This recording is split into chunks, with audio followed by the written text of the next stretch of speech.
Então, pessoal, continuando a nossa resolução de questões sobre a parte de saúde da mulher, agora nós temos uma questão bem específica, né? Provavelmente essa questão ela tenha caído em alguma prova de residência para enfermagem obstétrica, né? Por quê? Porque ela fala de algo que é bem específico da obstetrícia, que é o que nós chamamos de índice de Bishop, ok? É sobre isso que essa questão vai falar, e aí eu vou explicar para vocês o que significa o índice de Bishop, beleza? Paciente, aliás, parturiente, 24 anos, gesta 3P2, ou seja, terceira gravidez, 2 partos anteriores, deu entrada em uma emergência com história de dores na região do baixo ventre, irradiando para a região lombar, com frequência, né? 2 aqui é de 40, tá? Tá faltando aqui em 10, beleza? Então é 2 contrações, a dinâmica uterina dela, só pra gente, é 2 contrações em 40 segundos em 10 minutos, tá? Então só pra, ó, esse é o número de contrações, então são 2. 40 segundos é o que? É a intensidade da contração. Intensidade da contração, no caso aqui é uma contração de 40 segundos, ela é considerada uma contração forte, tá? E aqui o 10 é o intervalo de tempo. Ou seja, em 10 minutinhos ela teve 2 contrações de 40 segundos cada. Tá tendo perda de tampão mucoso, então ela tá com contração, provavelmente, né? Igual a gente viu aqui na dinâmica. Perdendo é um trabalho de parto, provavelmente. Tá tendo perda de tampão mucoso.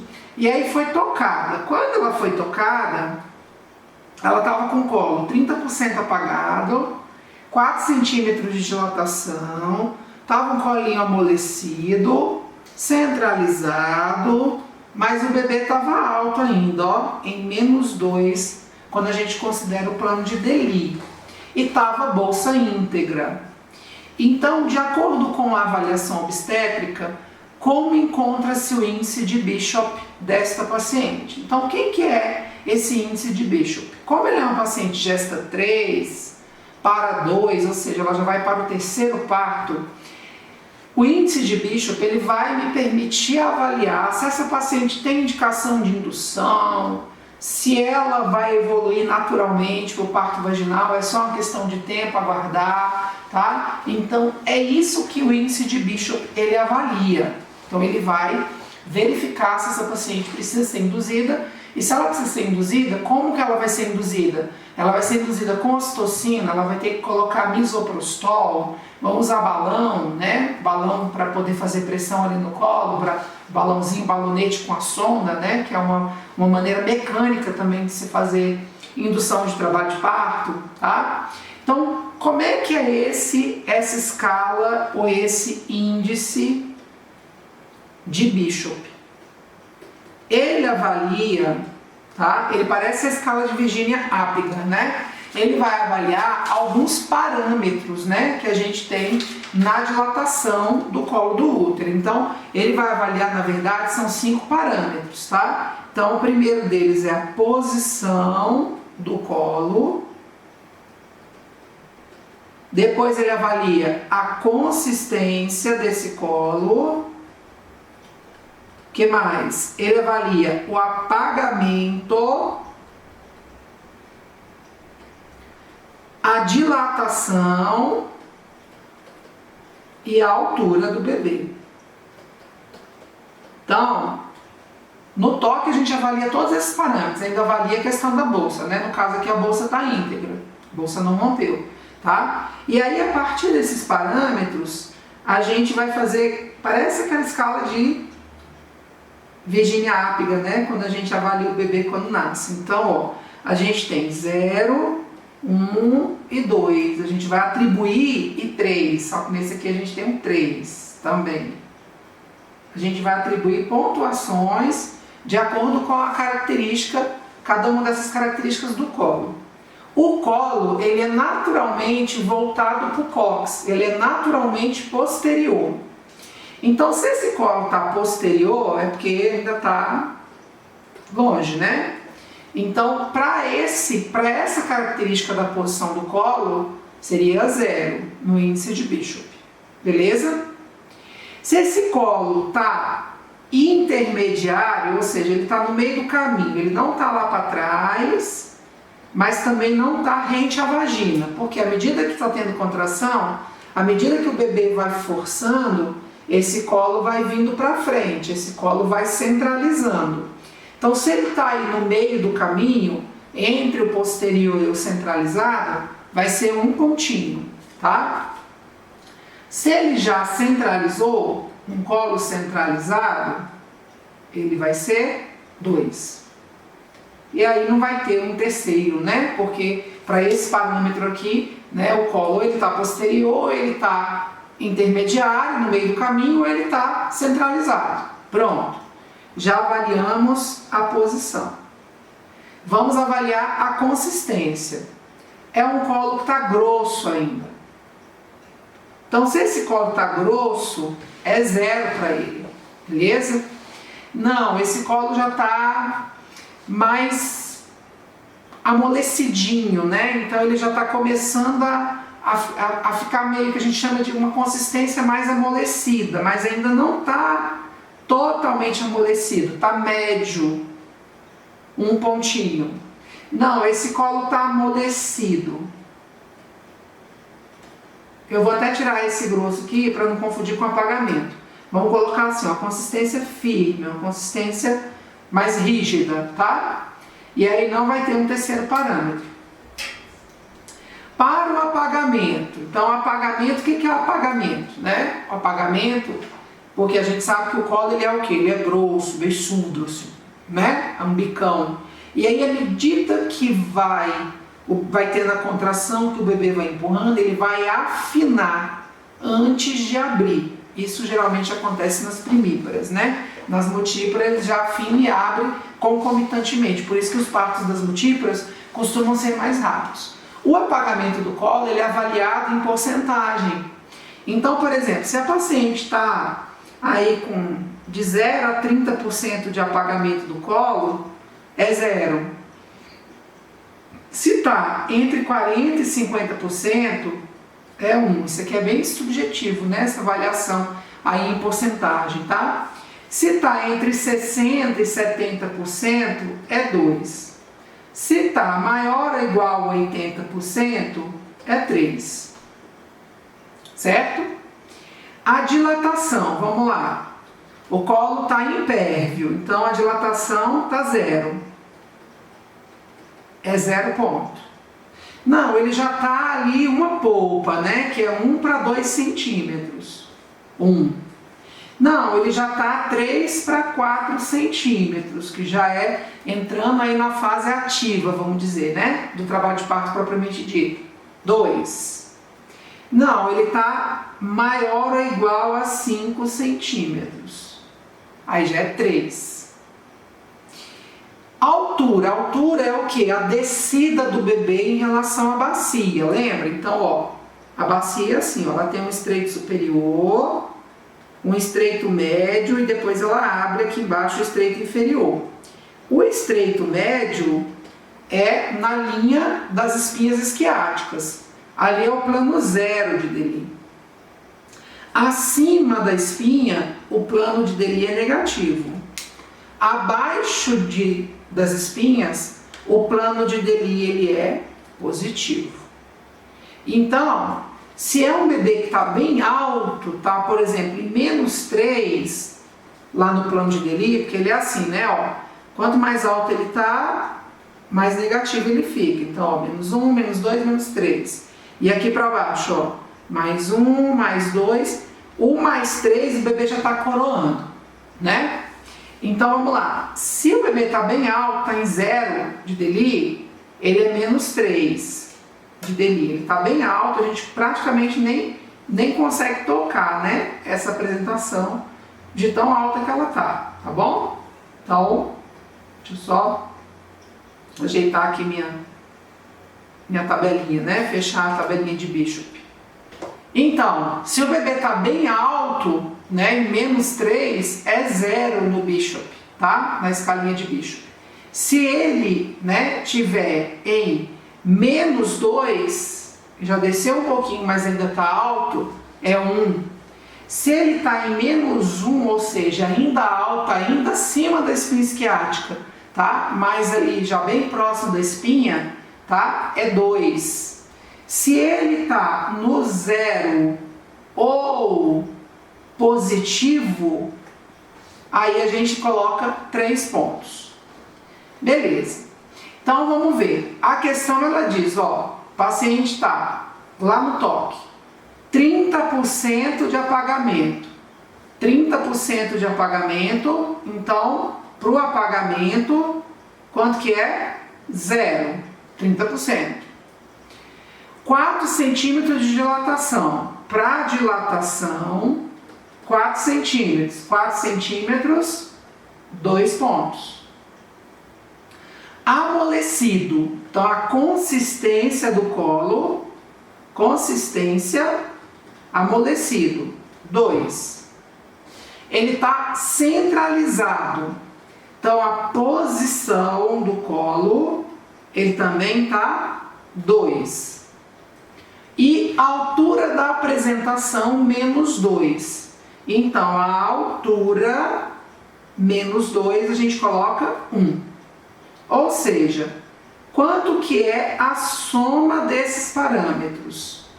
Né? 0, 2, mais 2, mais 2, mais 1. Vai ficar o quê? 7. Certo? Então, o índice de Bishop dessa paciente é 7. Que é exatamente a resposta da letra A. Tá? Qual é o significado clínico que tem isso? É o seguinte. Geralmente, quando o Bishop ele está menor, tá? Que menor ou igual a 6, ele é um colo não favorável para ocitocina.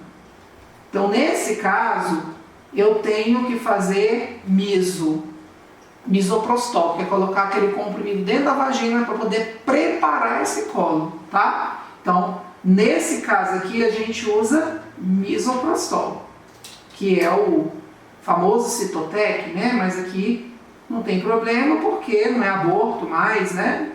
É parto, induzindo, preparando o colo. Então, nesse caso, eu tenho que fazer misoprostol. Se for um Bishop já maior que 6, ele é um colo para ocitocina. Você pode usar ocitocina se precisar, tá?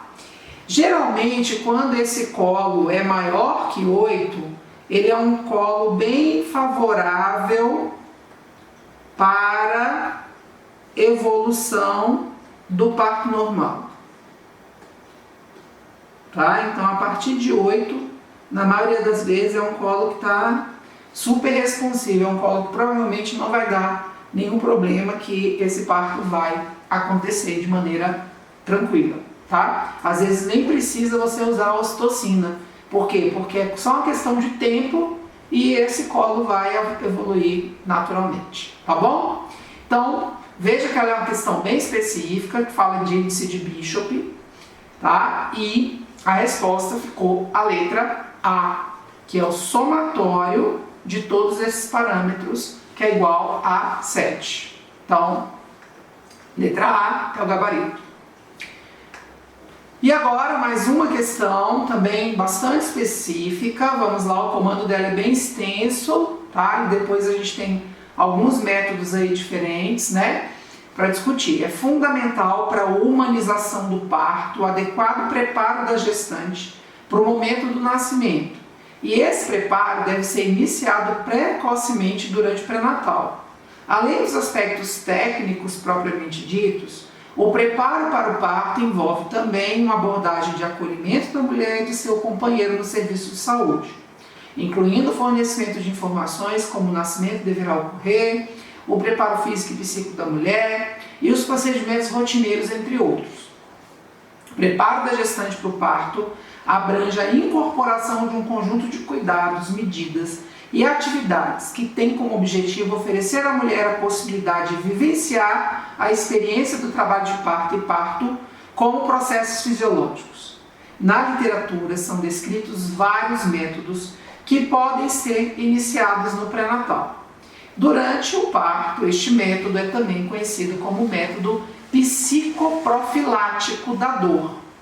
A mulher pode ser ensinada a substituir suas reações à dor, ao medo e à perda de controle por um comportamento mais positivo. Neles são combinados os relaxamentos musculares controlados e as técnicas de respiração. Qual é esse método? Então, galera, essa questão também é bem específica, tá? Então, o que são esses métodos? Esses métodos que estão descritos na literatura são métodos que falam sobre o preparo da grávida ao longo do pré-natal para a vivência do parto, né? Em outras palavras. Então, muitas vezes é a informação que a paciente vai receber. Então, ele fala que a paciente precisa substituir o medo, né? A ansiedade, né? Exatamente o quê? Para poder, né, vivenciar esse momento de forma menos sofrida, tá? Então, que métodos são esses? Então, vamos lá. Primeiro, ele fala aqui que tem um método de SINS. Na verdade, não existe esse método de SINS.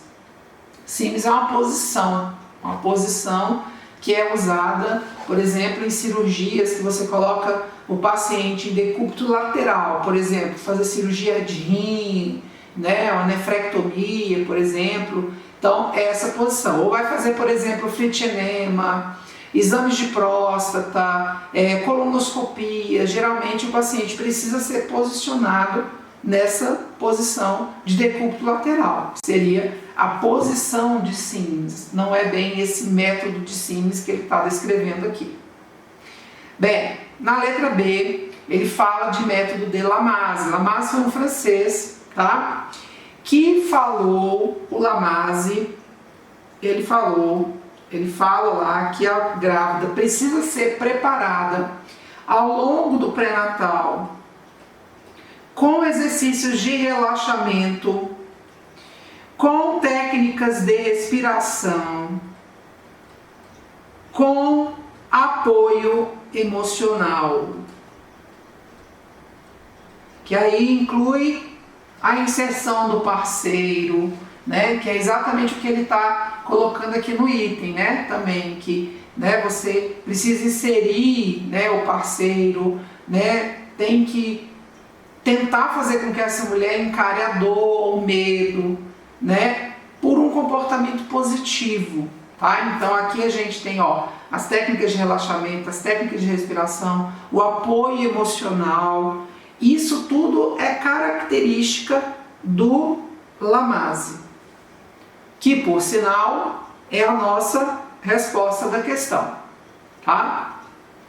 Existem outros métodos? Existem. Por exemplo, existe o método de Bradley. O método de Bradley, ele fala muito da questão da alimentação natural, tá? Então, alimentação natural que vai influenciar o controle da dor. Existem, por exemplo, hoje estudos falando que a redução do consumo de carboidrato pela paciente, principalmente no último mês da gravidez, ele ajuda na evolução do trabalho de parto, por exemplo, né? O que vai um pouco de encontro com o que o Bradley fala, tá? Além da alimentação, ele preconiza técnicas de exercícios, tá? Mais massagens. Então, essa é a característica do método de Bradley. O Lamaze, ele fala em analgesia, se necessário, tá? Analgesia, se necessário. O Bradley não. O Bradley, ele não admite a possibilidade da analgesia, tá? Então, ó, não admite, tem que ser natural, natural mesmo. Então, não admite a possibilidade da analgesia. E, por fim, a gente tem também esse outro método, que é o de Dick Reed, né? Que ele fala também de parto sem dor, ok? Ele fala de parto sem dor, mas ele foca somente nos fatores emocionais, tá? Então ele trabalha com 3 pilares dentro daqui dos fatores emocionais. Ele fala de quê? De medo, que leva a uma tensão da musculatura, que leva à dor.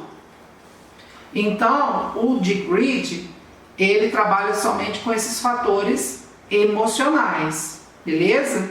É diferente dos outros métodos. O Bradley, ele foca na questão da alimentação, e o Lamaze, ele faz uma mistura de coisas, né? Ele fala de relaxamento, ele fala de respiração e ele fala também de apoio emocional, que é exatamente o que a gente viu descrito, né, aqui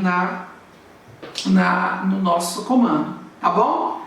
Então, a nossa resposta da questão é a letra B, né? E assim a gente finaliza o nosso bloco de questões de hoje.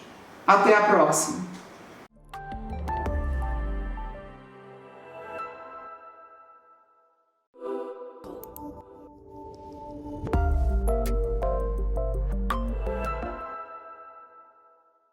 Fala galera, professor Igor Ximenes aqui na área e vamos dar continuidade às nossas questões, nossas resoluções de questões, tá?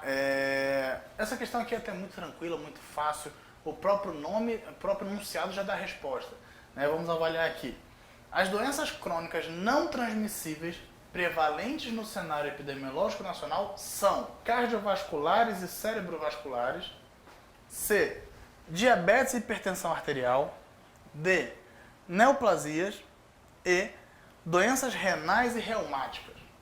Então, qual dessas questões aqui, galera, vocês que já estão acostumados já sabem que tem que pausar o vídeo e responder, beleza? Então aqui, qual dessas questões, dessas alternativas que vocês acham que não são doenças crônicas não transmissíveis? Doença crônica, lembrando, é aquela doença que você tem e vai ficar por um bom tempo com ela. Agora, doença crônica não transmissível é que você não vai transmitir para outras pessoas, né? Então, qual dessas que a gente falou aqui que não são doenças crônicas transmissíveis? Não transmissíveis. Alternativa correta, letra A. Dengue. A dengue é uma doença crônica. Você tem com essa pessoa que tem dengue há 20 anos? Não existe, né, gente? Então, doença crônica não transmissível, a dengue não entra. É uma doença aguda, né, de sintomatologia aguda. As dislipidemias até existem. As pessoas têm problemas vasculares, dislipidêmicos de uma forma mais crônica, mas são controlados. Elas ficam agudizadas e são controladas. Mas a dengue não. A dengue é uma patologia aguda, né, que acontece em determinadas épocas do ano, de forma bem específica até. Próxima questãozinha aqui. A notificação às autoridades de saúde dos itens presentes na Lista Nacional de Notificações Compulsórias de Doenças, Agrafos e Eventos de Saúde Pública. 3 pontinhos. Alternativa A. É privativa do médico responsável pelo atendimento, a fim de evitar a quebra de sigilo profissional. B. É realizada semanalmente, pois se trata de um dado destinado ao controle estatístico de longo prazo. C.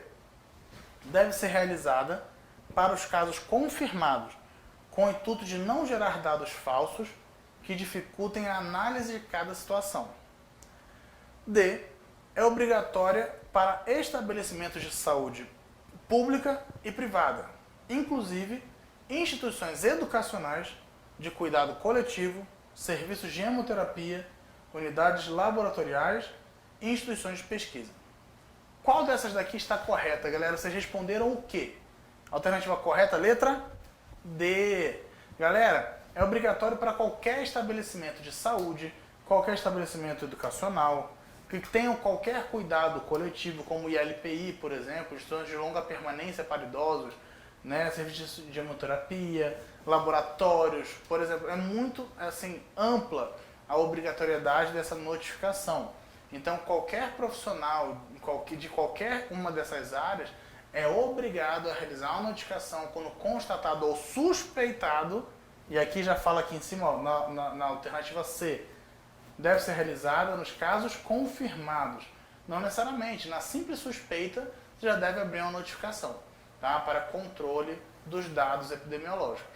Então, qualquer pessoa deve abrir essa notificação através desses estabelecimentos aqui que você trabalha. Próxima questão. Essa aqui é uma questão um pouco mais específica, tá? Um pouco mais detalhada, que você tem que ter um conhecimento um pouquinho mais avançado em epidemiologia. Tá? Vamos entender aqui. Em epidemiologia, a suposição de que a associação produzida em nível do agregado,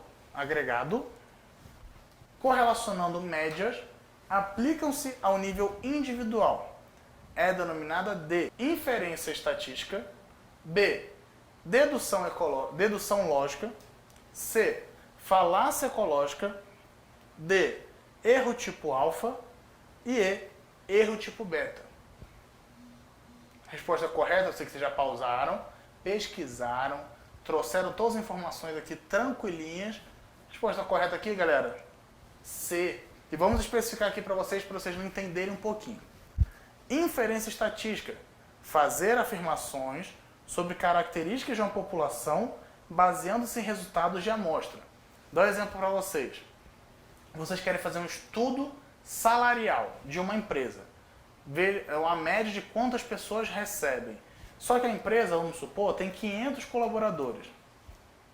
Você pega uma amostra de 50 pessoas aqui, é uma amostra. E você baseia uma média salarial de 500 pessoas por uma amostra de 50. Então, olha só, inferência estatística, fazer afirmações sobre características de uma população baseando-se em resultados de uma amostra. Eu deveria fazer o que para ser de uma forma correta? Fazer uma média das 500 pessoas de uma população específica. Então, eu criei aqui uma inferência estatística. Eu fiz uma base de 500 pessoas relacionada aqui à média de 50, de uma pequena amostra. Tá? Então, isso é uma inferência estatística. Dedução lógica é uma coisa óbvia, né? 10% de 500. 50. Então, é uma coisa lógica, que você deduz logicamente os estudos, as análises. Falácia ecológica. Ato de interpretar como válida a nível de desagregado, ou seja, de uma pessoa, de uma população específica, afirmações feitas a um nível mais agregado de uma sociedade. Então vamos especificar aqui. Eu tenho uma população, eu gosto muito de um estudo que assim, me fez entender basicamente há um bom tempo atrás o que seria essa falácia ecológica, da seguinte forma.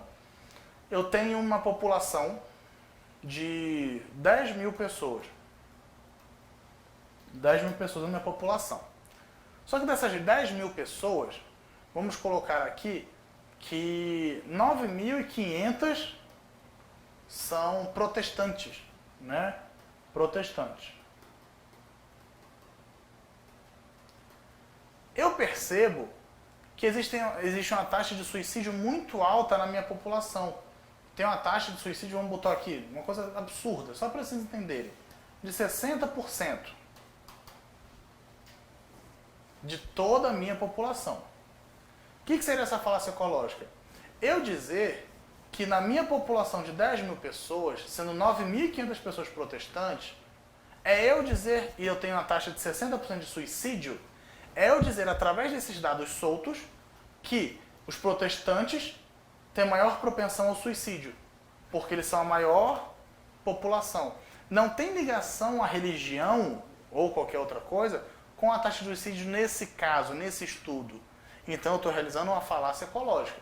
Tá? É eu pegar aqui, por exemplo, coisas desagregadas e agregá-las sobre uma análise que não tem sentido nenhum. Tá bom? Erro tipo alfa.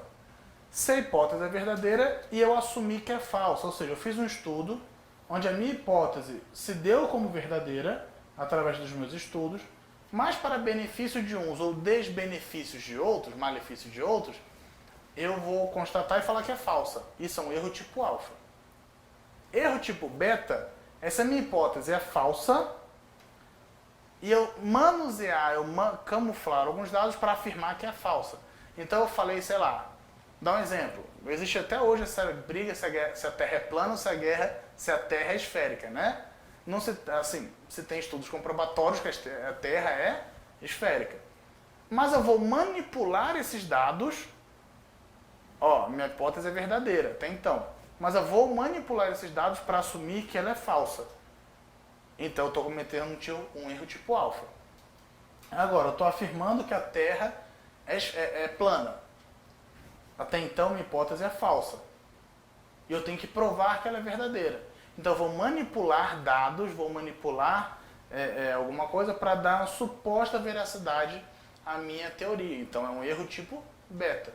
Beleza? Então esses conceitos são muito simples dentro do estudo epidemiológico. São muito visíveis dentro de vários artigos, de vários estudos, porque acontece bastante, não os erros em si, né, mas a inferência estatística, a dedução lógica acontecem bastante dentro dos estudos que a gente tem. Beleza? Tranquilo? Vamos para a próxima questão aqui. De acordo com a Lista Nacional de Notificações Compulsórias de Doenças, Agravos e Eventos de Saúde Pública nos serviços de saúde públicos e privados, é correto afirmar que, alternativa A esquistossomose não é de notificação obrigatória. B, a febre de chikungunya é sempre de notificação imediata. C, o acidente por animal peçonhento é de notificação semanal. D, a febre amarela é de notificação imediata. E, a malária na região amazônica não é de notificação obrigatória. Dando continuidade aqui, resposta correta para vocês. Eu sei que vocês pausaram já e responderam. Resposta correta aqui é a letra D, galera. Pô, mas é até uma questão bem tranquila, né? Vamos avaliar aqui. Primeiro, a malária na região amazônica não é de notificação compulsória? Claro que é de notificação obrigatória, gente. E é de notificação imediata ainda, tá? Então isso aqui, ó, errado. O acidente por animal peçonhento não é de notificação semanal, é de notificação imediata. A febre de chikungunya é sempre de notificação imediata? Não. Ela pode ser semanal.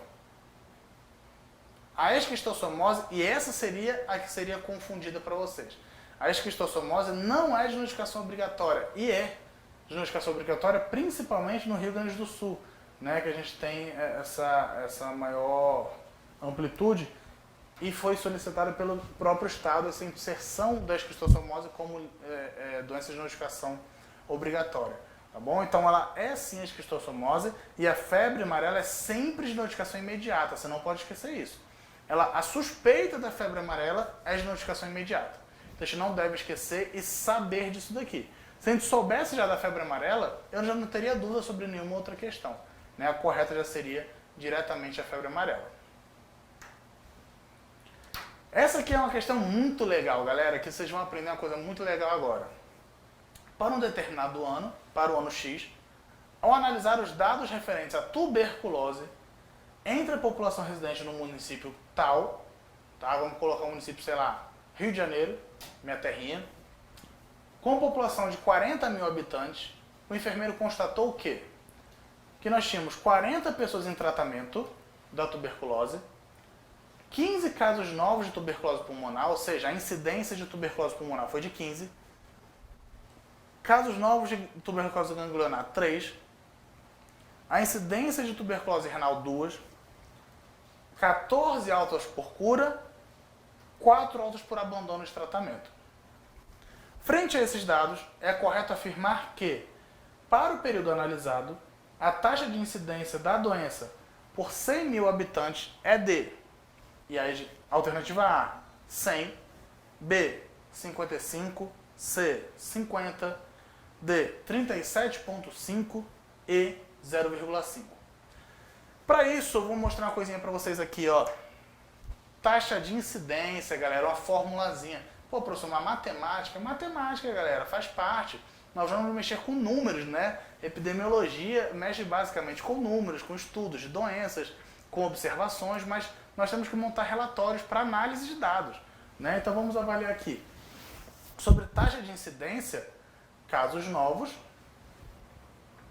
os casos novos vão vir superior à população exposta.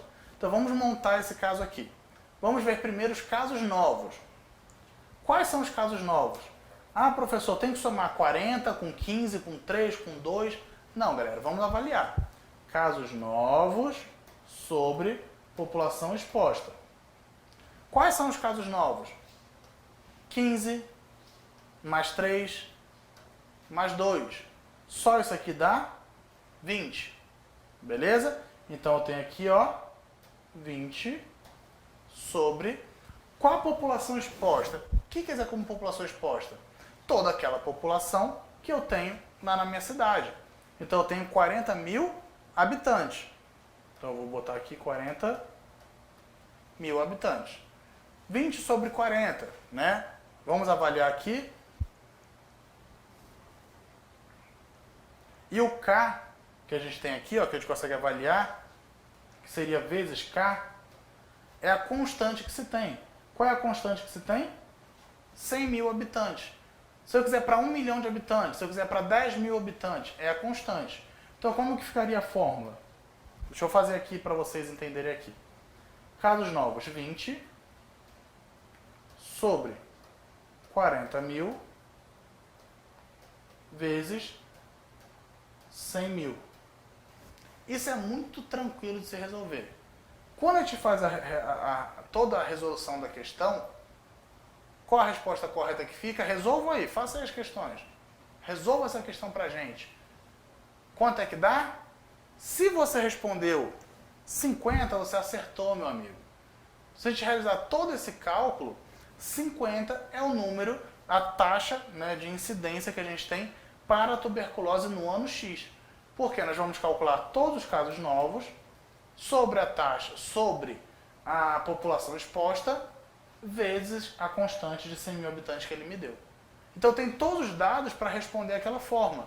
Se faltasse algum dado desse aqui, eu não conseguiria realizar, não conseguiria achar. Porque, por exemplo, se eu não tivesse um número de casos novos, se eu não tivesse o número de população exposta, se eu não tivesse o número de, por exemplo, a constante, eu já não conseguiria realizar essa taxa de incidência. E aí o dado ficaria furado, eu não teria a resposta correta. Tá bom? Então a resposta correta aqui, letra C, 50.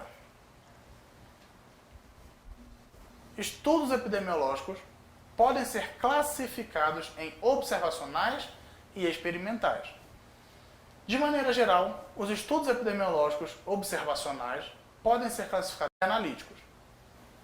Neste contexto, os estudos observacionais descritivos são aqueles que comparam a ocorrência na doença-condição relacionada à saúde e a exposição de interesse entre agregados de indivíduos para verificar a possível existência de associação entre elas.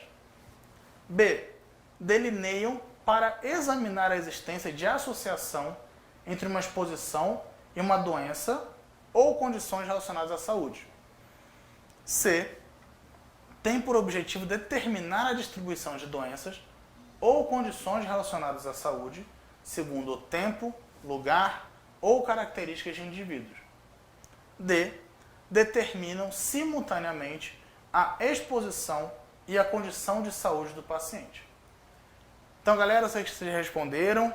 Alternativa correta aqui, alternativa C, galera. Alternativa C. Vamos entender o seguinte aqui. Vamos avaliar por aqui, ó. Nós temos vários tipos de estudos diferentes. Observacionais, experimentais. Experimentais são aqueles experimentos onde a gente tem interferência. A gente interfere no estudo para ver, por exemplo, qual o resultado que pode acontecer, que não é o caso que a gente está falando aqui, né? Nós temos vários aqui que não vou entrar agora no mérito. Observacionais, o nome já diz. Observacionais, observação. Nós temos os descritivos, que são os relatos de casos e séries de casos, e os analíticos, que nós vamos analisar diversas situações.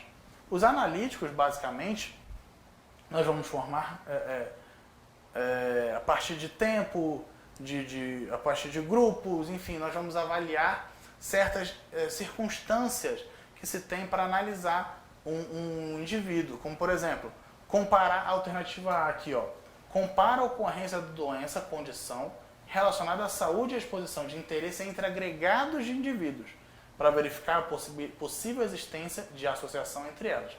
Isso se faz muito em relação à parte analítica, né?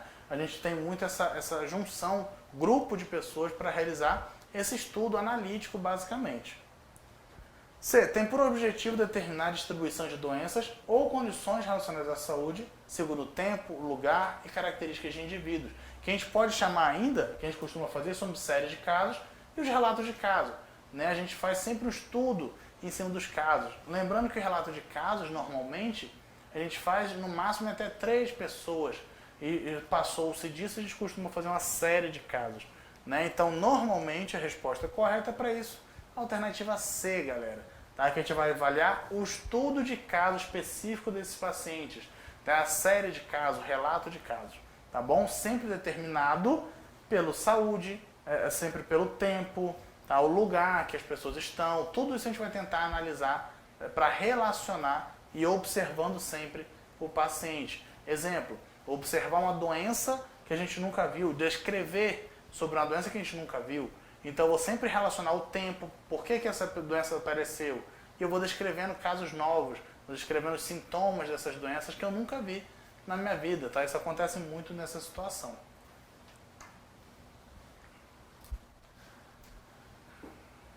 Mais uma questãozinha aqui.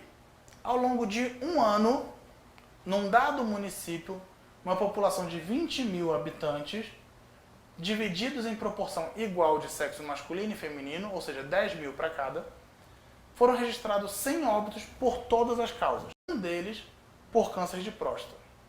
Constavam nos registros de saúde 10 pessoas com câncer de próstata, diagnosticadas em diversos anos diferentes. Para esse período, o coeficiente de incidência de câncer de próstata é igual a 0,5 por 1.000 habitantes, igual a 0,10 por 1.000 habitantes, igual a 1 por 1.000 habitantes, igual a 10 por 1.000 habitantes. E impossível de ser calculado com os dados fornecidos. Galera, só lembrar aquela questãozinha lá da taxa de incidência que eu fiz para vocês. O que eu falei? Todos os dados têm que ser fornecidos, tem que ter tudo igualzinho. Vamos avaliar aqui. Eu tenho a taxa de exposição? Tenho. Tenho os casos novos? Constavam 10 pessoas anteriormente. Um óbito, e aí já foi óbito. Eu não vou constar como caso novo, morreu. Tá? Mas foi caso novo, mas é diferente. Ele entra em outro índice que a gente vai ver mais à frente. Tá? Em outra tabela. Então eu não tenho aqui, dentro desses fatores que a gente consegue ver, nenhuma forma de calcular esses dados. Porque, por exemplo, casos novos. Quais são os casos novos? População exposta eu tenho? Tenho. 20.000, vamos colocar aqui. Mas qual são o número de casos novos? 100 óbitos, não falou 100 casos novos, foram 100 óbitos. E se eu tiver 500 casos novos, mais 100 óbitos? De qualquer coisa. Eu tive um óbito de câncer de próstata nesse período. O que ele fala aqui de 10 foram de anos anteriores. E se for um dado de 100 anos? Como a gente consegue observar? Não tem como. Né? Então a gente não consegue realizar esse estudo. Próxima questão, galera. Em uma situação em que se queira obter um indicador de saúde, mas se dispõe apenas do número de óbitos por idade, em uma dada população e em determinado período temporal, é: alternativa A, impossível calcular-se qualquer indicador pela falta de dados referente ao total da população. B, impossível calcular-se qualquer indicador pela falta de dados referentes à distribuição da população por sexo. C, possível calcular-se o coeficiente geral de mortalidade. D, possível calcular-se o coeficiente de mortalidade infantil. E, possível calcular-se os índices de Moraes. Galerinha, pausaram? Não? Pausa aí e responde então. Beleza? Respondeu? Resposta correta aqui, letra E. E já vem com as observações embaixo que o Tiago já deixou engatilhado.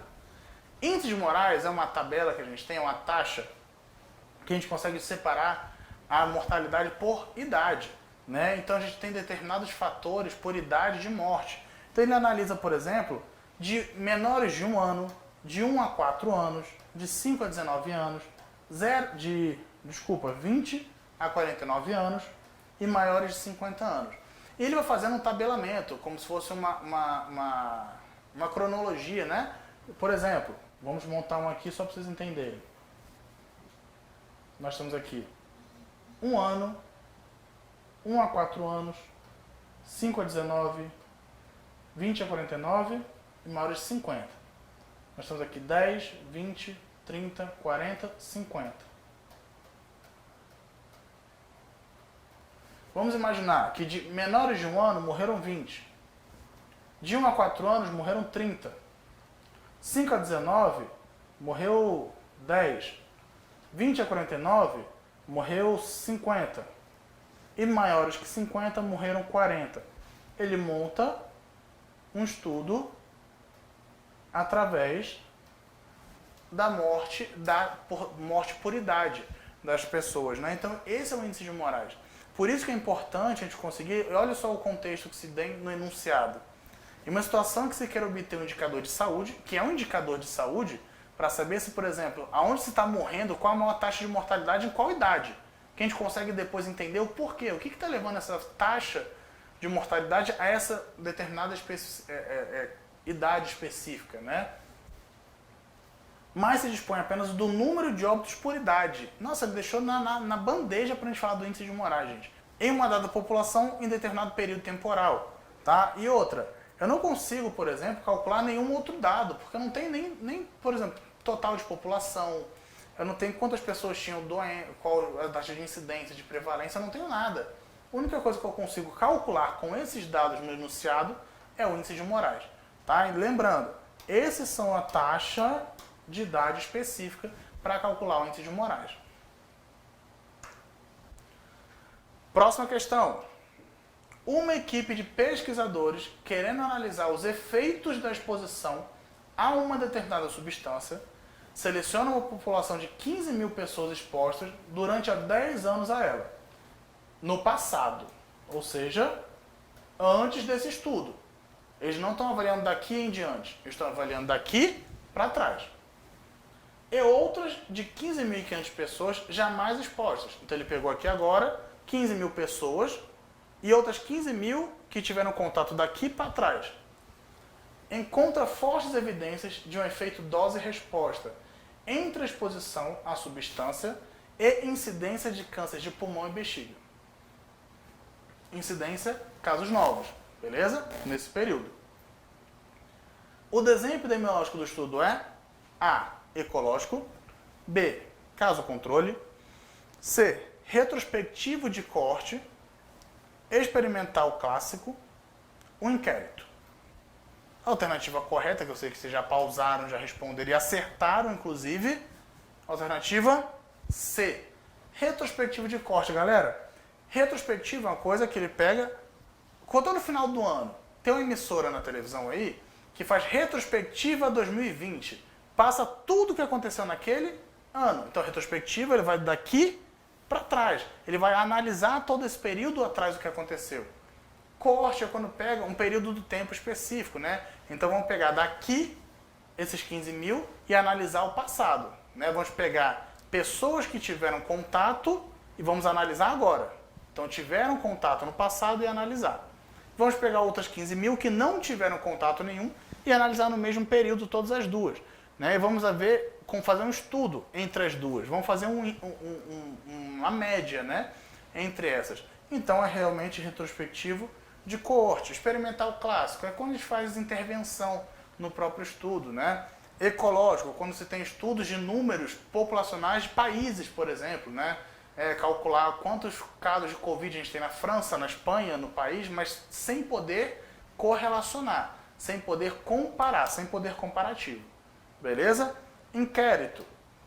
Normalmente é questionário, a gente vai colocar um inquérito, então a gente vai avaliar o questionário, vai fazer perguntas, respostas, analisar isso tudo para saber o que se tem, analisar uma patologia de forma geral. Beleza? Então eu espero que vocês tenham gostado, galera. Essa aula é muito legal. Qualquer dúvida que vocês tenham, vocês podem voltar, estudar desde o início, assistir novamente e podem contar sempre com o Prepara Enfermagem com o professor Igor também. Valeu, um forte abraço, abração, beijo, até mais.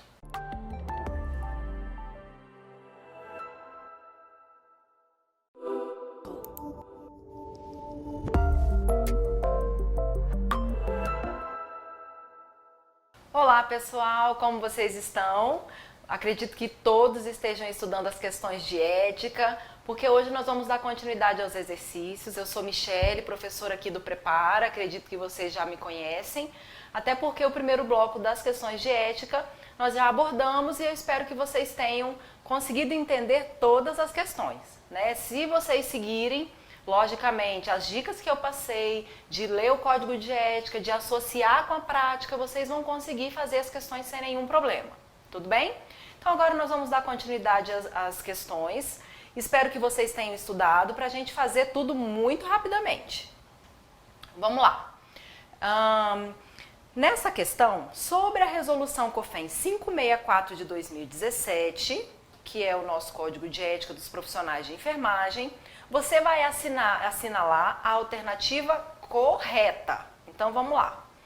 Nos princípios fundamentais, e aí vocês vão precisar se recordar daquele preâmbulo do Código de Ética, não somente os artigos, é interessante que vocês leiam todo o Código de Ética para entender a lógica. Nos princípios fundamentais, o cuidado de enfermagem se fundamenta exclusivamente, olha uma palavrinha importante, no conhecimento das ciências humanas e sociais aplicadas, então ciências humanas e sociais aplicadas, e é executado pelos profissionais na prática social e cotidiana do assistir. Vão pensando aí.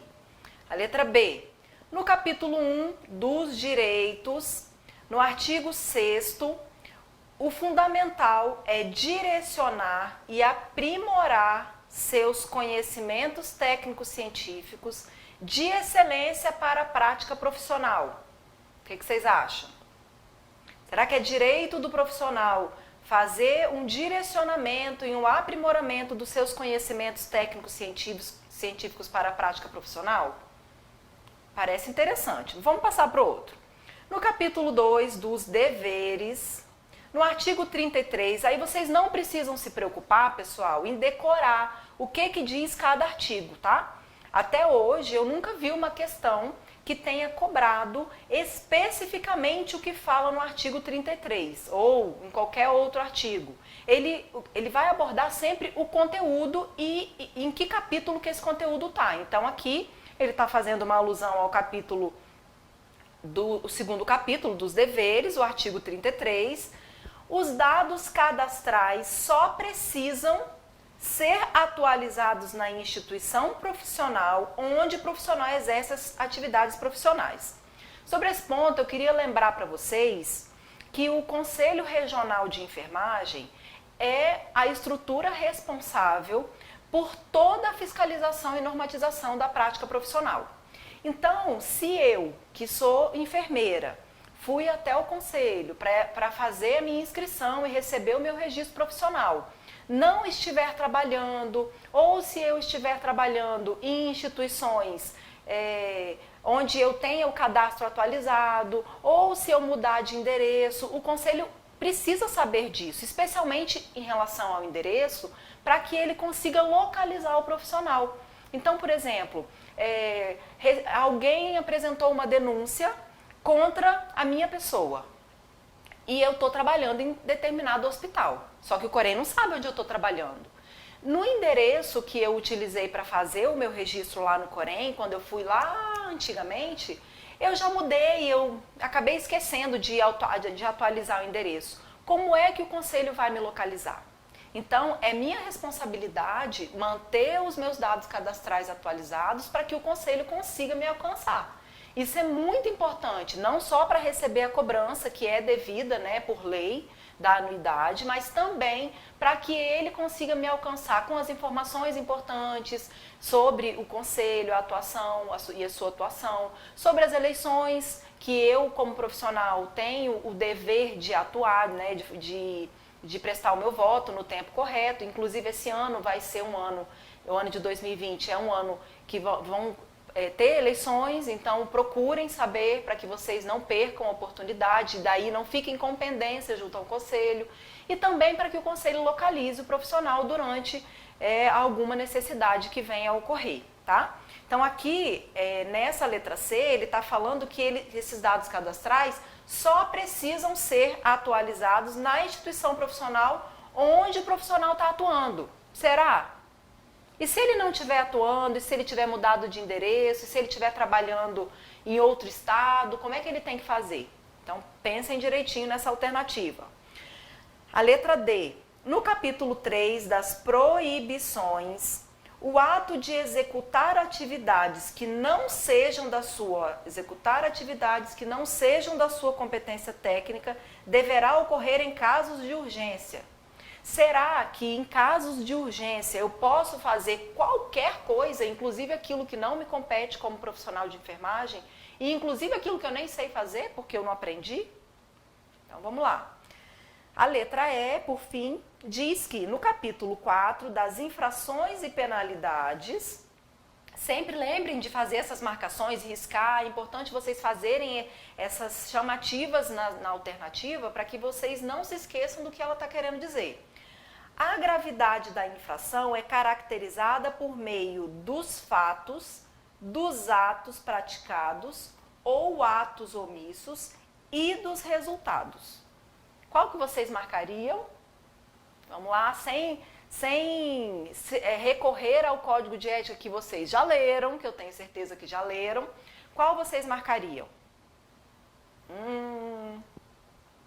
Olha, se a gente parar para pensar nessa afirmativa aqui, na letra A, nos princípios fundamentais, o cuidado de enfermagem se fundamenta exclusivamente. Se você for lá nos princípios fundamentais, vocês vão ver que além das ciências humanas, sociais, tem muitas outras ciências que são utilizadas, né? Códigos de deontologia, acabam tendo direitos humanos, muitas outras fundamentações foram utilizadas para criar esse código. Então, essa alternativa não vale. Nessa dos direitos, na letra B, o fundamental é direcionar e aprimorar seus conhecimentos técnicos científicos de excelência para a prática. Então, vocês vão ver que é muito mais que isso, não é direcionar e aprimorar apenas, né? Não é só direcionar, aprimorar seus conhecimentos técnicos, científicos, éticos, sociais, culturais, tem uma gama de outras fundamentações que vocês vão precisar utilizar para aprimorar os conhecimentos. Dos dados cadastrais, a questão está errada por causa desse só precisam ser. Então, não é somente quando o profissional está atuando naquela instituição, mas em qualquer outro momento. E na letra D, o ato de executar atividades que não sejam de sua competência nunca pode ser executado, nem nos casos de urgência. Por isso que a certa é a letra D. A letra E, desculpa. As infrações e penalidades, a gravidade, ela sempre vai ser caracterizada pela circunstância em que o fato foi desenvolvido. Então, por exemplo, vamos supor que eu faça uma medicação errada no paciente. Na análise, na investigação desse fato, eu vou precisar identificar e averiguar de onde veio essa medicação. Será que fui eu que errei no preparo? Ou será que a solução, de repente, veio pormenorizada, ela veio fracionada, já errada?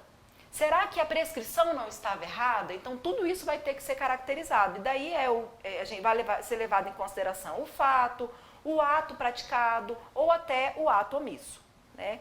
E, logicamente, o que levou essa infração. Vocês vão ver, né, nas aulas do conteúdo que existem situações que são agravantes, situações que são atenuantes, e mesmo quando o fato é caracterizado, né, como legítimo, algumas situações são consideradas. Por exemplo, para a penalidade, você tem penalidades que vão de infrações leves, moderadas, graves, gravíssimas. Então vai depender muito do resultado do ato. Se não aconteceu nada de grave com aquele paciente ou naquela situação, logicamente a penalidade mais grave, ela dificilmente vai ser aplicada.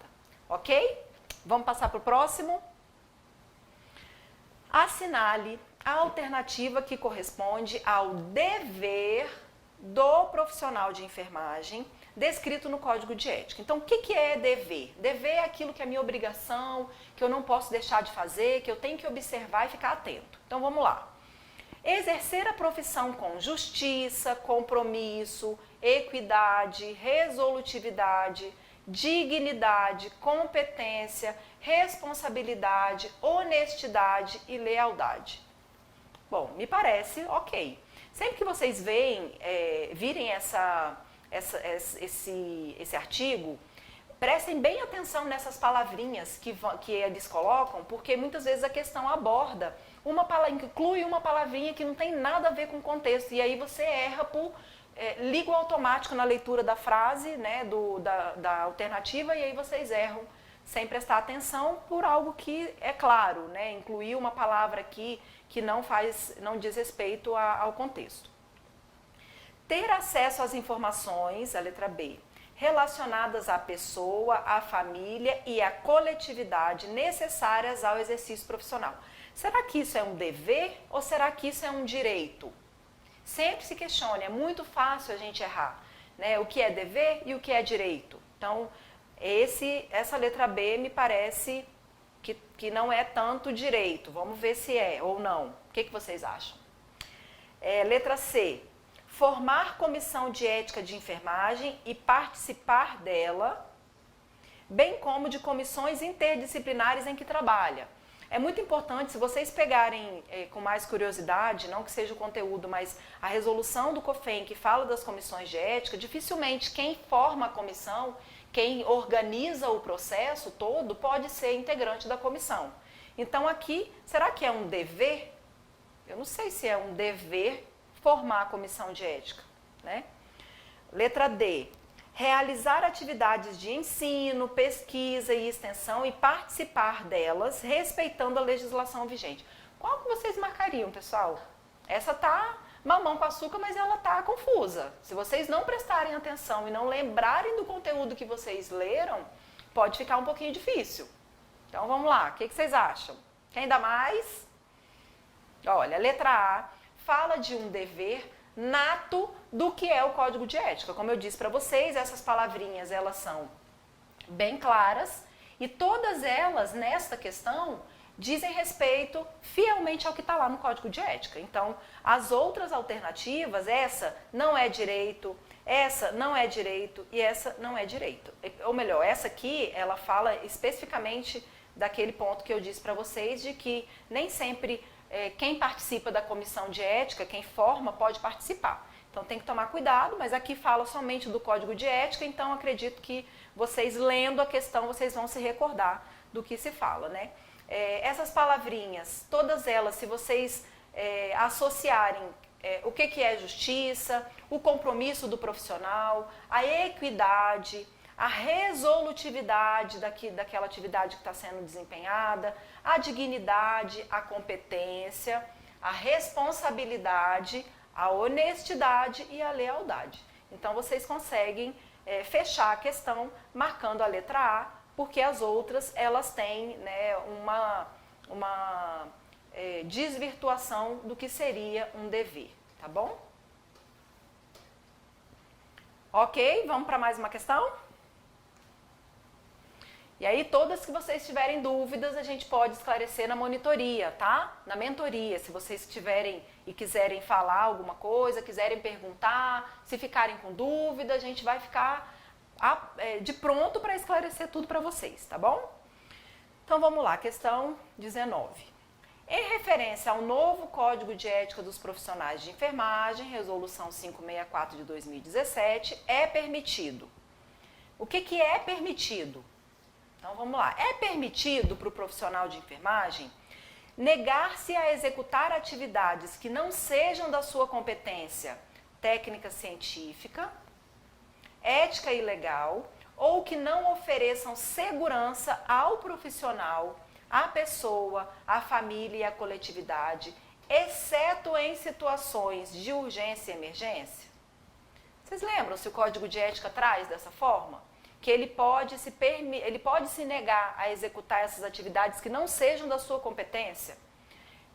Se ele, vou dar um exemplo para vocês, se alguém chega para mim e fala assim, Michele, você que trabalha aqui nesse setor, nesse hospital, vai fazer agora uma cirurgia. O paciente chegou com apendicite e você vai fazer cirurgia. Eu posso me negar? É permitido para mim me negar a executar essa atividade? Olha, se não está dentro da minha competência técnica, científica, ética e legal, nesse caso, não está na minha competência legal, não está na minha competência técnica, científica, porque eu não sei fazer, e também não está na minha competência ética. Se eu estiver numa situação de urgência e emergência, será que eu sou obrigada a fazer? Eu posso me negar? Então, vamos lá. A gente já conversou sobre isso antes e é importante que vocês se lembrem, porque a questão ela pode confundir um pouquinho. Ela está um pouquinho certa e aí uma parte que está duvidosa, né? Se vocês não se atentarem para a lógica da questão, pode ser que vocês errem. Então, vamos lá. É permitido, sempre lembrem de fazer essa correlação. É permitido recusar-se a administrar medicamentos sem conhecer a indicação, a ação da droga, a via de administração e os potenciais riscos, respeitados os graus de formação profissional? Eu posso me recusar a administrar esses medicamentos sem conhecer? Se eu não conheço, por exemplo, para que serve, qual é a ação desse medicamento no organismo, né? Qual é a via de administração, eu posso me recusar? Acho que é até mais do que isso, né? Acho que eu devo me recusar. Vamos lá. A outra alternativa, delegar, é permitido para o profissional de enfermagem delegar atribuições dos profissionais de enfermagem quando corriqueiras para o acompanhante, quando esse for responsável legal do paciente no ambiente hospitalar? Bom, vamos pensar um pouquinho. O ambiente hospitalar é uma instituição onde alguém cria todo esse aparato legal, técnico, né, de suporte, para prestar aquela assistência aos pacientes que procuram o serviço. Então, é um ambiente profissional, sério. Eu que sou paciente, quando porventura adentro esse hospital, eu preciso ter a segurança e a confiança que aqueles profissionais que estão lá sabem o que eles estão fazendo, né? Se porventura eu tenho um filho pequeno, e eu tô lá enquanto mãe, representante legal dele. Vocês acham que cabe ao profissional de enfermagem entregar a medicação para essa pessoa fazer? Para a mãe, para o pai, para o representante legal? Será que esse representante legal sabe exatamente como é que tem que ser feita essa medicação? Será que o profissional de enfermagem vai ter condições de declarar no prontuário que a medicação foi feita adequadamente, se não é ele que está fazendo? Então, olha, me parece que não pode ser permitido que um profissional de enfermagem delegue para os acompanhantes que façam os cuidados. Posso dizer assim, olha, esposa do paciente que está lá na UTI, por exemplo, a senhora pode dar banho nesse paciente aqui e fica responsável por ele. Será? Então, lembrando que nós estamos no ambiente hospitalar e não no ambiente residencial, tá? Letra D. É permitido registrar e assinar as ações de enfermagem que foram executadas por um dos membros da sua equipe durante o plantão? Então, eu me recordo, não sei se vocês se recordam, do Código de Ética, quando ele diz que não é permitido para os profissionais de enfermagem assinar e declarar em sua assinatura, né, atividades que ele não fez, bem como também não é permitido que ele assine atividades que outras pessoas fizeram, né? Então, o que vocês marcariam nessa questão? Né? Com todas essas explicações, eu acho que não fica dúvida, mas vamos lá. Se tiver, é só falar que a gente, mais pra frente, esclarece para vocês. Então, se a gente vem né? Aqui, como eu disse para vocês na letra A, a questão está toda certa, só que em situações de urgência e emergência, não abre essa concessão para que o profissional de enfermagem faça aquilo que não cabe a ele, tá? E nem aquilo que ele não saiba. Se não tivesse esse exceto em situações de urgência e emergência, a questão estaria certa. A letra B, né, é permitido recusar-se a administrar medicamentos sem conhecer a indicação, a ação da droga. Então, o que isso quer dizer? Que quando eu estiver no meu exercício profissional, eu posso sim me recusar a realizar qualquer administração de medicamentos sem conhecer para que serve, qual é a indicação, né, para que serve, qual é a via de administração e outros pontos que porventura tenham dúvidas ali nessa administração segura que vai causar maior segurança para o paciente, ok? Né, essa questão a gente já discutiu, né, não é permitido delegar as atribuições para o acompanhante e registrar e assinar as ações que foram executadas por outras pessoas também não pode ser feito, tá bom? Tá fácil, pessoal. Eu acho que não tá difícil, não. Se vocês conseguirem ler desta forma, com lógica, o código de ética, vocês vão perceber que não é difícil, não é chato e é uma legislação que vai trazer muitos benefícios para vocês, não somente nessa jornada de estudos, mas para a vida de vocês, tá? Vamos para outra? Bom, de acordo com a resolução COFEN 564, é um direito dos profissionais de enfermagem. Então, o que seria direito? Direito é aquilo que como se eu tivesse... eu sempre penso que o direito é algo que chega até mim. E o dever é aquilo que eu devolvo. Então, dever é tudo aquilo que eu tenho obrigação de cumprir, vai da minha responsabilidade, do meu comprometimento, da minha competência. E o direito diz mais respeito às coisas mais leves, são situações em que geralmente eu tenho mais, como é que eu posso dizer, é um direito mesmo, né? Não tem muito o que explicar o que é um direito, mas vocês conseguem perceber a partir da prática assistencial aquilo que vocês podem se recusar a fazer com mais tranquilidade, né? Por proteção, por princípio mesmo. Então vamos lá, o que é um direito do profissional de enfermagem? Negar-se a ser filmado, fotografado e exposto em mídias sociais durante o desempenho de suas atividades profissionais. A gente até já conversou sobre isso e é realmente muito constrangedor quando dentro da minha prática profissional, né, executando os procedimentos ali adequadamente, chega alguém sem a minha permissão para filmar o que eu estou fazendo, principalmente porque a maioria das questões do meu trabalho, do profissional de enfermagem, envolvem, logicamente, outro paciente, né? Uma outra pessoa que é o paciente. Então, neste caso, o profissional tem o direito de negar-se a ser filmado, sim, fotografado e exposto nas mídias sociais. Agora, vamos ver a letra B. É direito do profissional manter a inscrição no Conselho Regional de Enfermagem com jurisdição na área onde ocorre o exercício? Direito é aquilo que não é aquilo que eu tenho obrigação, né? Será que manter inscrição no Conselho Regional de Enfermagem vai depender da minha vontade? Por exemplo, eu não quero pagar o Corém não, eu nem quero falar com o Corém que eu existo. Será que eu posso? Será que é meu direito não atualizar meu endereço, não manter a inscrição naquela área onde eu estou fazendo exercício? Ou será que é um dever meu, que é uma obrigação, é uma responsabilidade minha enquanto profissional de enfermagem? Será que é um direito meu prestar assistência de enfermagem livre de danos decorrentes de imperícia, negligência e impudência? Bom, se é um direito, eu faço quando eu quero.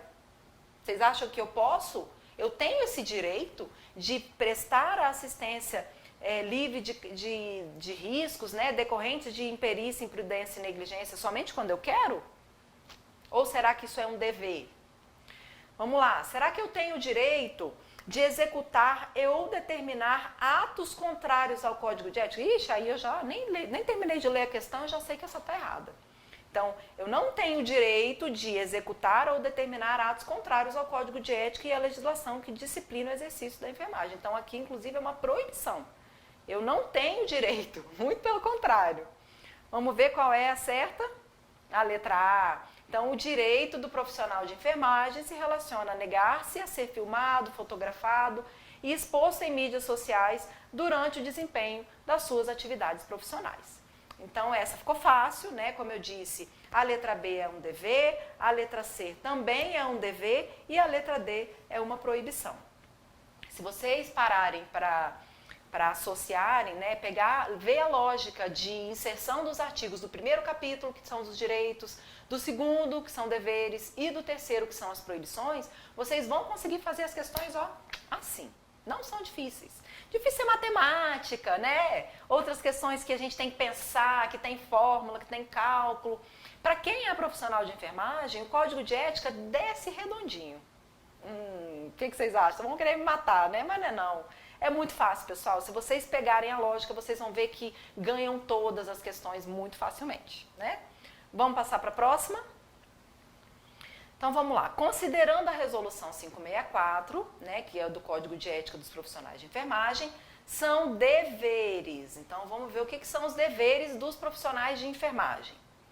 Será que é dever do profissional delegar atribuições dos profissionais de enfermagem previstas nas legislações para acompanhantes ou responsáveis? A gente já falou isso agorinha. Será que é um dever? Pior, não é nem direito e nem dever. Né? Acredito que este artigo lá no Código de Ética esteja relacionado à proibição, porque eu, enquanto profissional, não posso delegar. O máximo que eu posso é, por exemplo, é uma criança e aí ela está sendo acompanhada pela mãe dela. A criança está um pouco agitada ou, de repente, não está, eu não estou conseguindo posicionar. Eu posso pedir ajuda para o acompanhante ou para o responsável para que o tratamento seja feito mais adequadamente. Mas a responsabilidade de realizar a medicação, os curativos, os banhos, todos os cuidados é minha. E, inclusive, eu preciso acompanhar, né? Eu tenho que ter certeza daquilo que foi administrado para eu monitorar, para eu acompanhar. Porque pode ser que eu delegue para o acompanhante fazer a medicação e ele não faz, e aí? Então, a responsabilidade é minha enquanto eu estou num ambiente, né, numa instituição de saúde. É dever do profissional de enfermagem participar da prática multiprofissional, interdisciplinar e transdisciplinar, com responsabilidade, autonomia e liberdade, observando os preceitos éticos e legais da profissão? Bom, me parece um dever. Será que seria proibido? Não, não seria proibição. E direito? Será que é meu direito participar? Quando fala de responsabilidade, autonomia e liberdade, confunde um pouquinho com direito. Mas vamos ver as outras questões para ver se a gente consegue ir por exclusão para aqueles que ficaram em dúvida. É dever do profissional de enfermagem recusar-se a executar atividades que não sejam de sua competência técnica, científica, ética e legal, ou que não ofereçam segurança ao profissional, pessoa, família ou coletividade? Será que é um dever ou será que é um direito? Essa questão, gente, é muito importante que vocês